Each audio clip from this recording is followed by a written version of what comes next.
Jesus Cristo, o amor encarnado de Deus.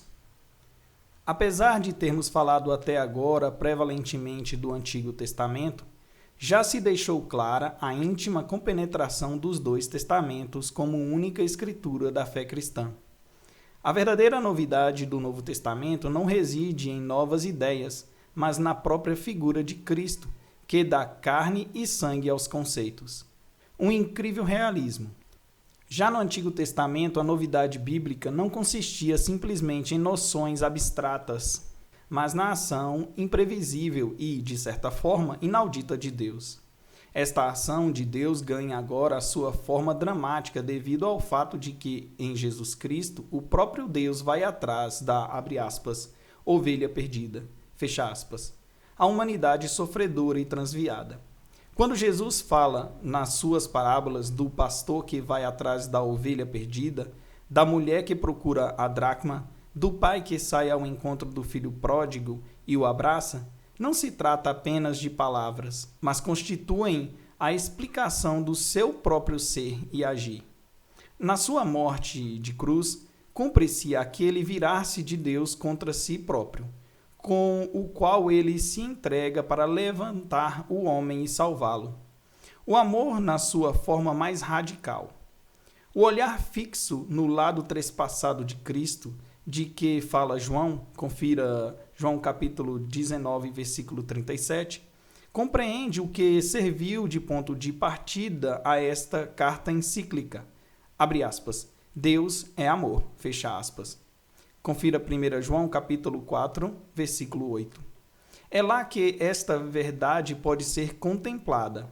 E começando de lá, pretende-se agora definir em que consiste o amor. A partir daquele olhar, o cristão encontra o caminho do seu viver e amar. Jesus deu a esse ato de oferta uma presença duradoura através da instituição da Eucaristia durante a última ceia. Antecipa a sua morte e ressurreição, entregando-se já naquela hora aos seus discípulos, no pão e no vinho, a si próprio, ao seu corpo e sangue como novo maná. Confira João capítulo 6, versículo 31 ao 33. Se o mundo antigo tinha sonhado que, no fundo, o verdadeiro alimento do homem, aquilo de que este vive enquanto homem, era o Logos, a sabedoria eterna, agora esse Logos tornou-se verdadeiramente alimento para nós, como o amor. A Eucaristia arrasta-nos no ato oblativo de Jesus. Não é só de modo estático que recebemos o Logos encarnado, mas ficamos envolvidos na dinâmica da sua doação. A imagem do matrimônio entre Deus e Israel torna-se realidade de um modo anteriormente inconcebível. O que era um estar na presença de Deus torna-se agora, através da participação na doação de Jesus, comunhão no seu corpo e sangue, torna-se união. A, abre aspas, mística, fecha aspas, do sacramento que se funda no abaixamento de Deus até nós, é de um alcance muito diverso e conduz muito mais alto do que qualquer mística elevação do homem poderia realizar. Temos agora de prestar atenção a outro aspecto. A, abre aspas, mística, fecha aspas, do sacramento tem um caráter social, porque na comunhão sacramental eu fico unido ao Senhor como todos os demais comungantes. Abre aspas. Uma vez que há um só pão, nós, embora sendo muitos, formamos um só corpo, porque todos participamos do mesmo pão. Fecha aspas. De São Paulo. Confira 1 Coríntios, capítulo 10, versículo 17. A união com Cristo é, ao mesmo tempo, união com todos os outros aos quais ele se entrega. Eu não posso ter Cristo só para mim. Posso pertencer-lhe somente unindo a todos aqueles que se tornam ou tornarão seus. A comunhão tira-me para fora de mim mesmo, projetando-me para ele, e deste modo também para a união com todos os cristãos. Tornamo-nos, abre aspas, um só corpo, fecha aspas, fundindo todos numa única existência.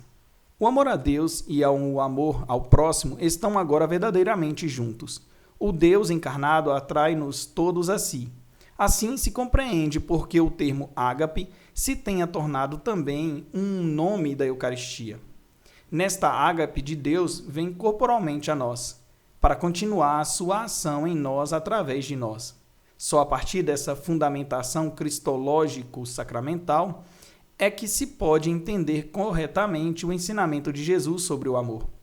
A passagem que ele faz realizar da lei e dos profetas ao duplo mandamento do amor a Deus e ao próximo, a derivação de toda a vida de fé da centralidade deste preceito não é uma simples moral que possa depois substituir automaticamente ao lado da fé em Cristo e da sua reatualização no sacramento.